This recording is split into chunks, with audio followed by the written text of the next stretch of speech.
This is a video that I've been wanting to make for quite some time because it's about a camera. When it was first announced, I actually underestimated quite a bit, but it ended up being a complete game changer for my wedding video business, so much so that I actually own not one, not two, but three of them.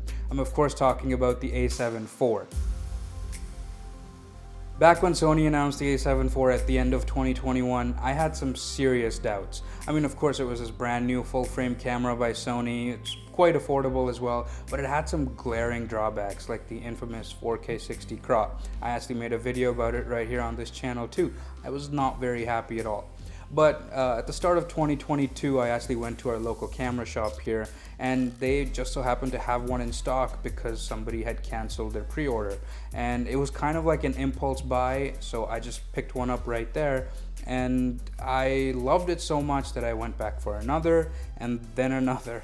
And honestly, it's easily the biggest reason why I've been able to completely transform my wedding video business, and I'm just in love with this camera. It is absolutely wonderful. The images that come out of this camera are stunning. And so let's get into a few reasons why this camera can potentially transform your business as well. The real star of the show when it comes to the A7IV is its image quality. And honestly, Sony has really upped their game in this department. The color accuracy, the dynamic range, the low light performance, it's all just absolutely stunning. And when it comes to capturing those precious moments at a wedding, I think image quality is everything, and the A7IV delivers in spades. Believe me when I say this, you are not going to get a client coming back to you and saying that the image quality wasn't good enough or the image wasn't sharp enough. I mean, yeah, that can be said about a lot of cameras these days, but there's just something about a good sensor, and this camera has a great sensor. Let's talk about value for just 1 second. I mean, I personally think that this camera is very well priced, but a lot of people might disagree, especially considering some of Sony's newer cameras like the ZV-E1 or the A6700 or the FX30. But I think there's some pro features really lacking in those cameras that are present here. Let's put the FX30 aside for just one moment and focus on the ZV-E1 and the A6700. Those two cameras are cheaper than the A7IV, but I would still gravitate towards picking up this camera over those. As a professional, I personally think that redundancy is really important. Like, you'll never see me going to a paying client shoot and just shooting on one SD card. Just not gonna happen. I've lost way too much footage in the past because of the lack of backups I've made. So backups is the #1 priority for me personally. So I really value the dual SD card slot. So that alone makes me want to pick up this camera over those two. But when it comes to the FX30, it also offers the dual SD card slots, which is great, and it has a fan built in and all that fun stuff. But with that, it comes to the APS-C versus full frame discussion. I think the FX30 is a great camera, obviously built for professionals, especially in the video field because it's part of their cinema line. But I think full frame is just a little bit more valuable to me. So I would rather pay the extra dollar, you know. I'm not gonna go up to the FX3 just yet, but getting a full frame sensor in the A7IV, I think is worth it. I really do want to pick up the FX30 to add to my kit in 2024, but it's not going to replace my A7IV because I think, again, I just value that full frame sensor. So I will pick up an FX30 at some point, but it's definitely going to be a B or C camera. It's not going to be my A camera. I've personally just invested too much money in full frame glass that at this point picking up an APS-C camera as my A cam just isn't the smartest move in the world. And I'm really happy with the results I get out of the A7IV, so I'm going to stick with it. Now let's address the elephant in the room, and that's the 4K 60 crop. I mean, it's there's no way around it. If you're gonna shoot in 4K 60, you have to deal with the 1.5 times crop. But honestly, I think for wedding filmmaking specifically, it's a bit overstated.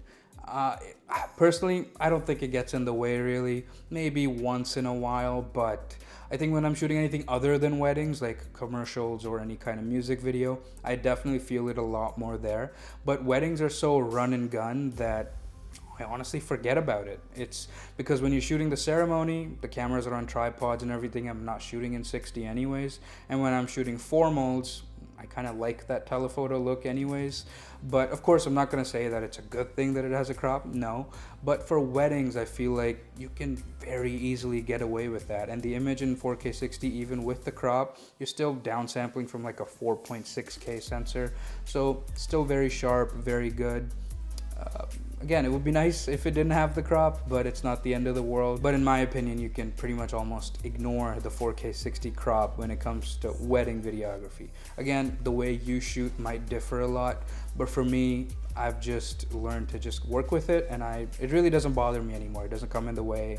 I don't even have APS-C lenses. I just find that I kind of forget about it throughout the day. It just doesn't bother me. But of course, I don't want to sugarcoat things. It's still a drawback to the camera. I'm not going to say it's a pro or anything. It's still something the camera lacks. I wish it could shoot 4K 60 full frame. But again, it's just something that I've learned to live with. As primarily a wedding videographer, I've put the A7IV in various fast-paced scenarios. Of course, you know, your camera's got to be able to keep up with you on a wedding day. And honestly, this camera's never let me down. It's just always there, very reliable. It's never overheated on me, and the autofocus is just fantastic. I used to have the A7 III before this camera. The autofocus on that was amazing, but this is perfect. Honestly, it doesn't miss, no issues with it whatsoever. It just doesn't let you down. I think, of course, companies are going to keep improving autofocus, but I personally think anything over this is just a bit too good. I don't know if that's the thing I should say, but this camera's autofocus is just perfect. I honestly feel like I have no need for better autofocus than I'm getting out of this camera right now. Anybody telling you that the autofocus on this camera is anything less than excellent is just lying to you. It's honestly that good. One thing I did actually know I was gonna have a problem with before I bought this camera, and it ended up being the case, was the rolling shutter. I think this camera's rolling shutter really holds it back from being really that next level pro camera. I think you can easily tell how expensive a camera is from the rolling shutter performance. And when you're shooting stuff like cars, or you're, you know, shooting just anything fast paced, you can really tell. But with my style of wedding videography, I think I tend to not do that often, so it kind of disguises that shortcoming in a way, so it's not as apparent.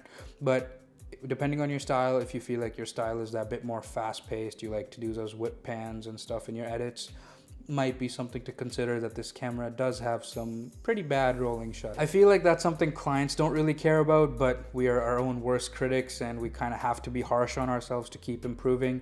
And I've said this before, and I think still to this day, rolling shutter is definitely this camera's Achilles heel, and it really holds this back, in my opinion, from being like the cream of the crop, best of the best camera that Sony offers. But of course, there's a reason why the more expensive cameras exist. But yeah, there's no sugarcoating it. The rolling shutter performance isn't the greatest in the world. There you have it, folks. I was wrong about the A7IV, and I'm not afraid to admit it. I think despite its quirks, it's still the best value full frame camera Sony has to offer. Again, in my opinion, I think the reliability in terms of overheating, the dual card slots, the full frame sensor, it's all just a great package, and it's just, I think it's amazing. I think I read somewhere that ever since this camera came out, it's been Sony's best-selling camera and their third best-selling camera, because they sell it as a bundle with a kit lens and just the body alone. So if the same camera is your best and your third best-selling camera, there's probably a reason for that. It's just a great price point, great image quality, just a great package overall. So I highly recommend this camera. Anyways, guys, if you like this video, don't forget to leave it a like, subscribe for more videos like this, and I'll see you guys next time.